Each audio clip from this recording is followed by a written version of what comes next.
আলহামদুলিল্লাহ দলের সবাই ভালো আছে। ছোটখাটো যে ইনজুরিগুলো আছে ওটা আমরা কাটিয়ে উঠেছি।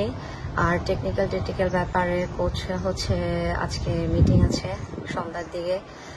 হেড কোচের পক্ষ থেকে যা মেসেজ দেওয়ার দিয়ে দিবে। আজকে আমাদের রিকভারি সেশন ছিল, সুইমিং ছিল, স্টিচিং ছিল, যারা গেম খেলেনি তাদের সামরিক জিম ছিল। তো সব মিলিয়ে আজকের দিনটা ভালো উপভোগ করেছি।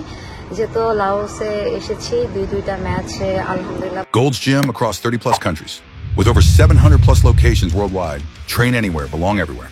ভালোভাবে ভালো খেলে মাঠ থেকে ফিরে এসেছি। আর একটা ম্যাচ দক্ষিণ কোরিয়া যদিও অনেক শক্তিশালী টিম, আশা করছি ভালো একটা ম্যাচ উপহার দিতে পারবো। যারা দেশের বাইরে আছেন আমাদের সাপোর্ট করছেন, আরেকটা ম্যাচ যেন ভালো খেলে দেশকে ভালো কিছু দিতে পারে এবং দেশবাসীর জন্য যেন কিছু নিয়ে যেতে পারে। এর জন্য সবাই আমাদের জন্য দোয়া করবেন।